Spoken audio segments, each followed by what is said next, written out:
Des enseignements et études bibliques, exhortation et partage, intercession et prière. Les tous sur fond d'adoration et louange. Meyap Radio, c'est votre place. Poser des actes qui pourraient peut-être impressionner les cœurs des dieux. Mais la Bible dit que c'est beaucoup plus la séparation de la chair, avec, comme le dit de ces passages de Hébreux, chapitre 4, le verset 12. C'est la parole de Dieu qui est capable de pénétrer, de créer une ouverture jusqu'à aller dans notre cœur et nous séparer de la chair.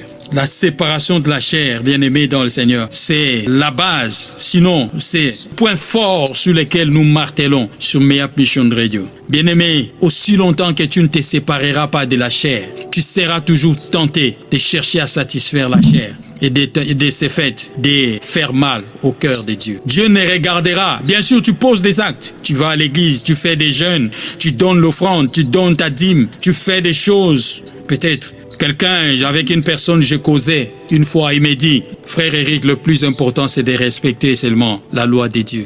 C'est tout. C'est ça qui importe. Donc, une question que les gens me posent toujours, les gens me disent que vous passez beaucoup de temps à étudier la parole. Vous passez beaucoup de temps aux études bibliques. C'est un temps que vous pouvez mettre à profit pour prier. Mais sinon rassurez les auditeurs de Meyap Mission Radio, de même que le frère Nico, si nous pouvons venir pour éclaircir cette notion. La parole de Dieu, c'est le seul qui est capable de séparer jointure et moelle. Est-ce que ça vaut la peine de passer tous ces temps que nous passons à étudier la Bible? Exhorter une personne qui me suit, c'est qui a mené Dieu à l'alliance avant notre alliance qu'il a fait avec Noé. C'était tout simplement parce qu'il a remarqué qu'aussi longtemps que les hommes s'est multipliés sur la terre, aussi longtemps que la science faisait des progrès, le cœur de l'homme, de plus petit à petit s'éloignait du cœur de Dieu. Dieu tient compte plus de notre cœur. Dieu regarde plus notre cœur que quelque chose d'autre. Aussi longtemps que nous n'affermisserons pas notre cœur, aussi longtemps que nous ne circonciserons pas notre cœur, tout ce que nous ferons pour accomplir la loi ne sera, je dirais pas vanité, mais ça n'arrivera pas, ça ne sera pas assez pour satisfaire le cœur de Dieu. Je reprends. Aussi longtemps que nous n'allons pas circonscrire nos cœurs ne seront pas circoncis. Nous ferons des jeûnes, nous donnerons tout ce que nous avons comme dîme. Vous allez acheter des équipements pour Meyap Mission Radio. Ça ne sera pas assez pour satisfaire le cœur de Dieu. Dieu voudrait que toi et moi, et c'est la raison pour laquelle nous a créés, et c'est la raison pour laquelle il est revenu à la décision qu'il avait prise, qu'il va détruire finalement la créature, qu'il va détruire l'œuvre qu'il a fait. Il a voulu le faire, il était à quelques minutes de le faire. Comme quelqu'un a promis qu'il peut détruire le monde, ou détruire un pays, ou détruire une autre nation. Dieu était sur le point de le faire. Et puis Dieu est revenu à sa décision pour accorder encore une chance à l'homme. Parce que Dieu aime tellement l'homme. La Bible dit au 7e jour, au 6e jour, quand il créa l'homme, la Bible dit que Dieu trouva que c'était très bon. Et Dieu, depuis, a aimé, n'a jamais cessé de manifester son amour à cette créature qu'il a aimée depuis le 6e jour de la créature. Dieu t'aime encore aujourd'hui. Ce qui lui fait très mal, c'est de te voir éloigné de lui. Ça fait mal au cœur de Dieu, la Bible dit dans Genèse 5, verset 6. Ça fait mal à son cœur que tu es en train de t'éloigner petit à petit de lui. Malgré tous ces efforts que tu fais. Oui, l'important c'est de respecter la loi. Tu n'arriveras pas à le faire de toi-même. Dieu a plutôt donné notre moyen. Il t'a dit ce qu'il faut faire. L'important, ce n'est pas de respecter la loi. Tu ne seras pas fort assez pour arriver à le faire. Et Dieu le sait très bien. Voilà pourquoi il t'a présenté une personne. Il a donné ce que personne ne pouvait donner. Il a offert son Fils. Tout ce que tu as à faire, c'est de le mettre réellement au centre de ton cœur. De laisser Christ conduire ta vie. Toi-même, tu ne sauras pas respecter les 10 commandements. Non, frère Eric, l'important, c'est de respecter la loi. Tu n'arriveras pas à le faire.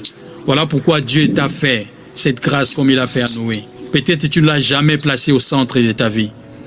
Peut-être tu as Christ, tu as accepté Christ, mais souvent tu te promènes avec lui.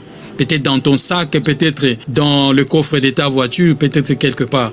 Et de temps en temps, tu l'oublies. Peut-être sur la table, tu oublies Christ sur la table quand tu vas à la toilette. Dieu voudrait aujourd'hui que tu mettes Jésus-Christ au centre de ta vie. Une décision peut-être que tu n'as jamais prise.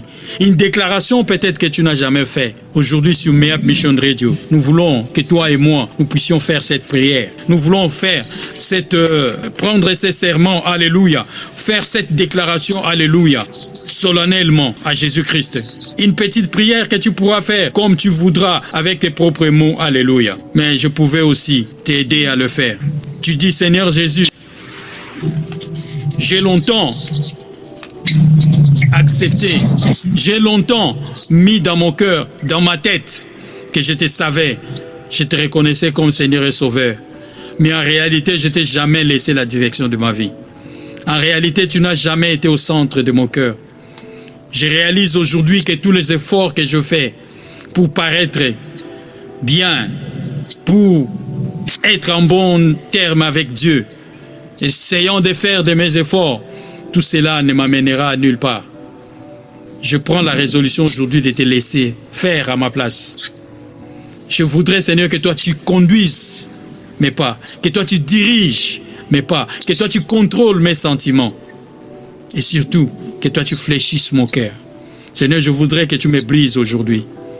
Je voudrais que tu brises en moi, tu enlèves toute considération, tout excès de considération, une très forte considération de moi-même, j'ai toujours eu. Une très forte estime de moi-même, j'ai toujours eu. J'ai eu beaucoup d'affection pour ce corps. Je le tiens, je le soigne, je lui donne beaucoup de mon temps. Mais Seigneur, aujourd'hui, je voudrais désormais me séparer de ce corps. Seigneur, je voudrais faire cette prière que tu as faite toi-même à ton Père. Tu as dit, Seigneur, je ne voudrais pas que tu les retires de ce monde. Mais Seigneur, je voudrais que tu les sépares de ce monde. Et c'est cette prière, Seigneur, que je fais. Sépare-moi de ce monde. Seigneur, je ne dis pas que tu me retires de ce monde. J'ai encore du travail à faire sur cette terre des hommes. Mais je voudrais que tu me retires, que tu m'éloignes de la chair, que tu m'éloignes du désir de la chair. Aujourd'hui, je prends l'engagement solennel à jamais de t'être agréable. Merci parce que je sais que tu le feras par ton Saint-Esprit que tu remets, que tu as placé en moi. Et si tu as fait cette prière avec moi, c'est un engagement que nous prenons. La Bible dit, c'est Jésus-Christ qui va veiller à ce que cet engagement-là puisse se réaliser. Mais la seule chose, c'est le laisser faire. Laisse Jésus-Christ contrôler ta vie. Toutes les fois que tu auras une voix intérieure, tu as toujours dit que tu n'as jamais entendu le Saint-Esprit te parler. Toutes les fois que ton cœur te reprochera d'une chose que tu voudrais faire, c'est ce Saint-Esprit qui est en train d'agir en toi. Il voudrait que tu te sépares de la chair. Il te voudrait que désormais tu te sépares de la chair. Merci beaucoup d'avoir été avec nous en Italie, au Royaume-Uni. Très nombreux vous êtes. Je salue Papa Honoré, je salue Papa Gabi. Je vous salue, vous tous, au nord de Londres. Là, vous êtes en Belgique, à Charleroi, à Bruxelles, à Anvers. Que la paix du Seigneur soit avec vous et de meilleures conditions d'écoute. Vous étiez sur Mayap Mission Radio et vous êtes encore sur Mayap Mission Radio.